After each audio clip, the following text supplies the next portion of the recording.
Hey everybody, the following is an excerpt from the monthly Rahdo Roundup, and if you'd like to see the rest of the roundup, you can hit that eye up in the top right corner of the screen, or if you'd like to know more about the game, you can follow the link down in the show notes. And with that out of the way, let's talk about Monolyth. Now this is a game just kind of came out of nowhere. I don't think there'd been any real advance notice about it, cool mini or not, just started sending out to reviewers. I got a copy of it, and we sat down and played it, and from designer Phil Walker-Harding, and it's very nice, but I mean, geez, they've done nothing to try to promote this game. Look, there are no decent pictures of it on Board Game Geek, just a few fan-made pictures. Let me go on ahead and show one that kind of shows stuff. Okay, so there's a picture of the game, thanks to Eric Martin. Apparently Eric has a very beat-up table he plays on. Anyway, I would have loved to seen some more fancy pictures I could show of the game, but this will get the job done.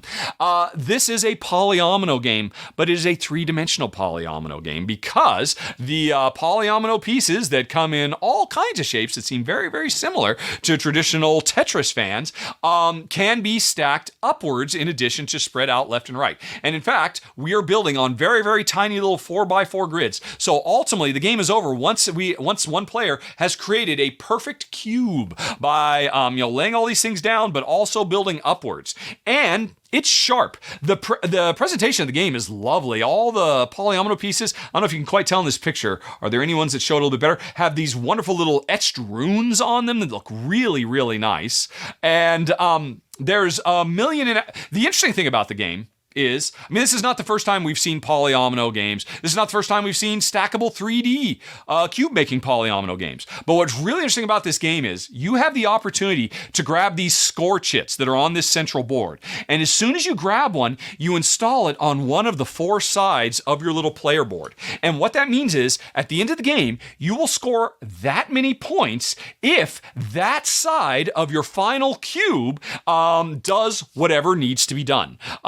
Based on what you chose, and I think that's cool. What is it? It's in this picture right here, somebody put a 14. That means they are going to have 14 of one color on that side of the cube before it's done. And you can see on the other side they've tried to put an 11. They're trying to put 14 of one color, 11 of another color on the other side, and that's a really cool puzzle. Very fun. And here's the deal, Jen loved this game. And I thought it was very cool too. My only problem with it is the reason it comes in so high at 13 is because it's a pure abstract game, and really at the end of the day I'd rather be playing thematic Euros.